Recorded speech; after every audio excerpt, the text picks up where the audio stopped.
Welcome back to the course Learn Blockchain Practical. So we'll be starting section 2, build a cryptocurrency.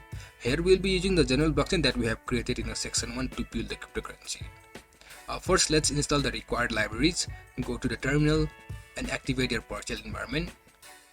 Then type pip install requests. Now let's import some of the libraries we need. First, let's import request that we have just installed. Then from Flux we will import another library called request. Then let's import UUID4 from UUID, and finally import URL parse from urllib.parse. Alright, so let's start building our cryptocurrency. We will be building it in 3 parts. Part 1 building the blockchain, part 2 mining the blockchain, and finally part 3 decentralizing the blockchain. Let's begin with the part 1. Let me ask you a question. What makes a blockchain cryptocurrency? Well, the answer is transaction.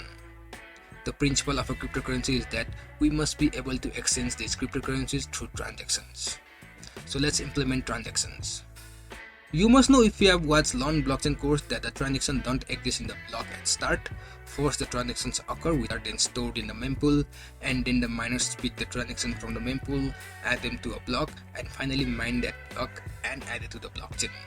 So we will be using this concept. So let me initialize an empty list for transactions before calling this create block function, as we know transaction exists before creating blocks. Then let's add transaction as a key inside the create block function, and the value for this will be all the transaction contained in the transaction list, so self.transactions.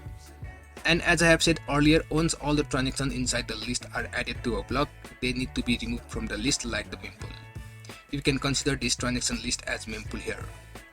So after adding the transaction into a block, I will empty the transaction list. Self the transactions equal to empty list. Now next step, we will define the structure for the transactions, sender, receiver, and amount of Holy Moly coin.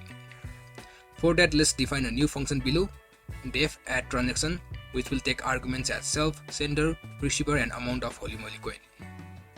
Now let's define what this function does.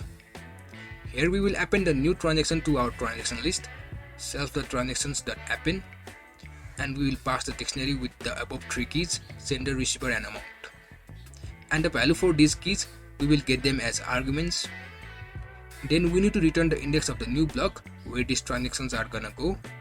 And how do we get the new block? So we will get the new block with the help of previous block. First, let's get the previous block.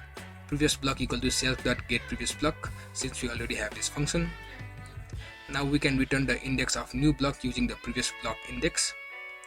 So return previous block, get the index key, and we're gonna add +1, because of course the index of new block will be 1 more than the previous block's index. And so this is it for add transaction function.